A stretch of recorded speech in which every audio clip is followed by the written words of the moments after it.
testing the system for getting drunk drivers off the road. Tonight, a team report tackles this issue head on.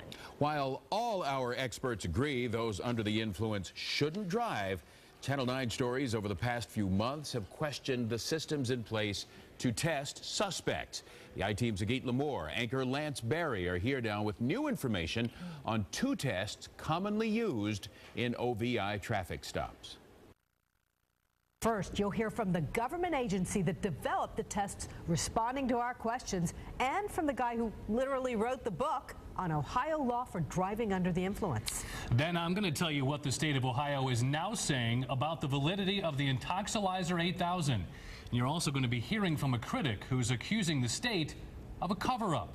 First, we saw a huge reaction last week after an expert said field sobriety tests were designed to fail, that even sober people couldn't pass those walking, talking, leg lifting tests. For weeks, we asked the agency that created the test to answer charges they weren't valid. Tonight, we have their answer and the assessment of a man who should know. He judged DUI cases for almost 3 decades.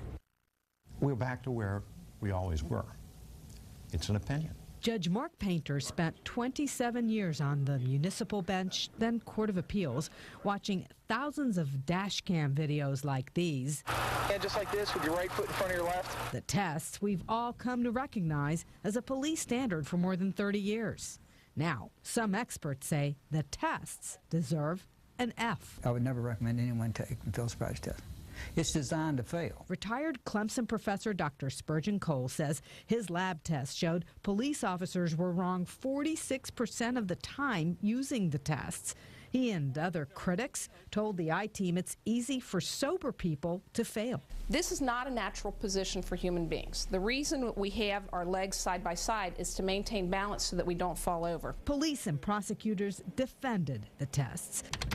And the I-Team asked the federal agency that developed the tests, the National Highway Transportation Safety Administration, or NHTSA, to answer, were the tests scientific? Could the agency answer critics who say people can fail even if sober? Today we got NHTSA's response. It says the program combines officer training with scientifically valid field tests to identify possible drunk drivers. But the response doesn't address criticism that sober people fail too. Now, a judge who heard so many cases, he wrote the book on Ohio driving under the influence law, weighs in. In your opinion, are the field sobriety tests valid? Sure, but they're not the end-all of everything. You know, it's not scientific. Just because somebody can't walk a straight line, there may be many reasons they can't walk a straight line. Most people are not very good at it, no matter whether they're drunk or not. Judge Painter says the problem lies not only with drivers' abilities, but with officers' interpretation. Turn and take 9, clear the toe steps back. The same action raises flags for some, but not others, especially in borderline cases. Is it foolproof? Certainly not. Nothing that involves human endeavor is foolproof, but I'd rather have the test than not have the test. It would be much better, certainly, if we had a scientifically valid and researched way to do it. Do you think such a mechanism could be developed? No, I don't think so. I think it would be very difficult because it affects everybody a little differently. Despite challenges from defense attorneys saying these tests are not valid, prosecutors win the vast majority of OVI cases. Lance, what'd you find? Well, now we're going to turn our attention to the Intoxilizer 8000. This machine has an increasing number of critics in several states claiming it's defective. But tonight, Ohio is standing by its multi-million-dollar decision to buy them. We are 100% sure that this is a reliable instrument. Mary Martin's been defending the Intoxilizer 8000 a lot these days. 3 or 4 days a week. That's how often Martin, the program administrator with the state's health department and former Warren County prosecutor, is testifying in courts across the state about the machine. She says, however, that's reflective of the machine being new and suddenly widespread, not because it's ineffective. Now we're in all 88 counties with the instrument. They've taken this entire program out of the hands of the local law enforcement. Now it's overseen and run by the Department of Health. And that's why she's having to waste your tax dollars and mine and all of your viewers in traveling around the state to testify. Westchester OVI attorney Jeff Meadows is a critic of the machine and of Martin.